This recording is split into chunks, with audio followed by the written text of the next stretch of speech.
तो कल हम लोग कहाँ तक पढ़े थे बताइएगा। कल हम लोग बहुमत के प्रकार पढ़ लिए थे ना। थोड़ा सा और कॉन्सेप्ट बचा है, आज हमको लगता है 5-10 मिनट में वो वाला हो जाएगा। ठीक है, तो उसी को स्टार्ट कर लेते हैं। तो आप हेडिंग लगाइए। अच्छा, एक चीज़ आपको समझना है यहाँ पर, विधेयक और अधिनियम। ठीक है, हमको आपको इससे बता दिए थे तो उससे काम चलेगा नहीं। ठीक है, उसको लिखवा भी देते हैं। तो आप सबसे पहला हेडिंग लगाएंगे विधेयक। विधेयक, विधेयक को इंग्लिश में विल कहा जाता है, तो विधेयक लिख लीजिए। एक और चीज़ बताया गया था आपको, अधिनियम ना। अधिनियम को हम लोग इससे जनरली इंग्लिश में क्या कह लेते हैं, एक्ट। तो दोनों में अंतर क्या होता है, इस चीज़ को हम लोग समझेंगे और एक एग्जाम्पल के द्वारा इसको समझने का प्रयास करेंगे। ठीक है, अब देखिए विधेयक किसको कहेंगे, तो विधेयक प्रस्तावित कानून को विधेयक कहा जाता है। प्रस्तावित कानून मतलब वो कानून पर अभी विचार होगा, विमर्श होगा। ठीक है, उस पर जो भी प्रक्रिया करना होगा वो किया जाएगा। ठीक है, तो उस समय वो क्या कहलाएगा, विधेयक। सीधे कह सकते हैं प्रस्तावित कानून को विधेयक कहा जाता है।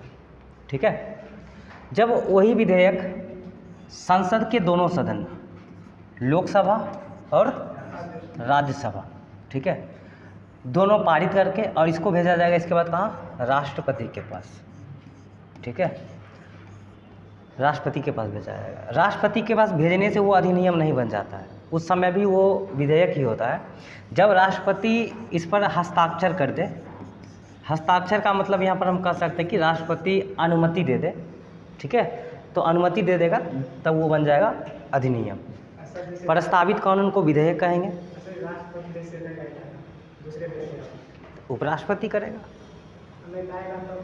वो हम लोग राष्ट्रपति चैप्टर पढ़ेंगे तो वहाँ डिटेल में बताएंगे। ठीक है, इसके लिए घबराना नहीं है, बस थोड़ा सा पेशेंस रखना है। ठीक है, तो प्रस्तावित कानून विधेयक कहलाएगा। ठीक है, और वो विधेयक जब लोकसभा और राज्यसभा में पारित करके राष्ट्रपति के पास भेजा जाएगा और राष्ट्रपति उस पर अपना अनुमति दे दे, यानी सिग्नेचर कर दे, तब वो क्या कहलाएगा, अधिनियम। ठीक है, इसको समझने का एक एग्जाम्पल ले लेते हैं, वहाँ से आपको अच्छे से समझ में आएगा।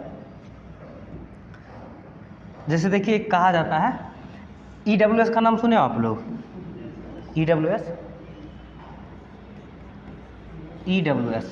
का फुल फॉर्म होता है इकोनॉमिकली वीकर सेक्शन, आर्थिक रूप से कमज़ोर वर्ग। ठीक है, तो आर्थिक रूप से कमज़ोर वर्गों के लिए एक संविधान संशोधन विधेयक लाया गया। क्या लाया गया, संविधान संशोधन विधेयक। और वो संविधान संशोधन विधेयक था 123वां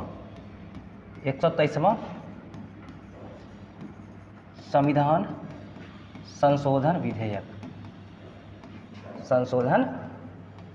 विधेयक, ये विधेयक है। लेकिन इसी के लिए अगर हम लोग अधिनियम की बात करें तो इसके लिए यूज किया जाता है 103वां संविधान संशोधन अधिनियम। कहोगे सर ये कैसे, चीज़ तो एक ही है। EWS से संबंधित जब विधेयक लाया गया था, विधेयक समझ रहे हो ना, बिल, उस समय पारित नहीं था वो, उस समय वो बिल था, उस पर डिस्कशन चल रहा था लोकसभा में, राज्यसभा में डिस्कशन चला इकोनॉमिकली वीकर सेक्शन से संबंधित प्रावधान को लेकर के। ठीक है, तो उस समय ये विधेयक था। अब यही विधेयक बाद में क्या बना, 103वां संविधान संशोधन अधिनियम। कहोगे सर ये कैसे होता है, विधेयक 123वां था, अधिनियम है तो 103वां हो गया, तो एक ही चीज़ फिर अलग अलग संख्या में कैसे हो गया। इस चीज़ को समझने के लिए समझो ये ऐसे होता है। देखो जैसे एग्जाम्पल के लिए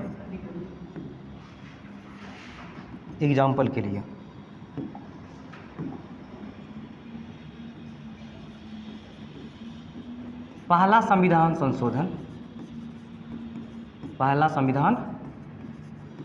संशोधन लाया गया। संविधान संशोधन लाया जाता है लोकसभा राज्यसभा में। ठीक है ना, तो पहला संविधान संशोधन विधेयक लाया गया। जरूरी नहीं है कि ये पारित हो ही जाए, पारित हो भी सकता है, पारित नहीं भी हो सकता, क्योंकि इसमें बहुमत भी एक मायने रखता है। हम लोग कल पढ़े ही बहुमत। हाँ, तो मान लेते हैं कि ये जो संविधान संशोधन विधेयक है, पहला संविधान संशोधन विधेयक, ये पारित कर दिया गया। क्या कर दिया गया? पारित कर दिया गया। अब देखो ये पारित हो गया तो अब ये क्या कहलाएगा? ये कहलाएगा पहला संविधान संशोधन, पहला संविधान संशोधन अधिनियम। ये क्या कहलाएगा? पहला संविधान संशोधन अधिनियम। अधिनियम क्यों कहलाएगा? क्योंकि ये जो विधेयक था ये पारित हो गया। पहला विधेयक भी था, पारित हो गया तो पहला अधिनियम बन गया, इसमें कोई दिक्कत है ही नहीं। फिर दूसरा संविधान संशोधन विधेयक लाया गया और संयोगवश ऐसा मानो कि ये भी पारित कर दिया गया। ये भी क्या हो गया? पारित हो गया। अब ये भी पारित हो गया तो ये भी क्या कहलाएगा? दूसरा संविधान संशोधन अधिनियम। बोलो कहलाएगा ना?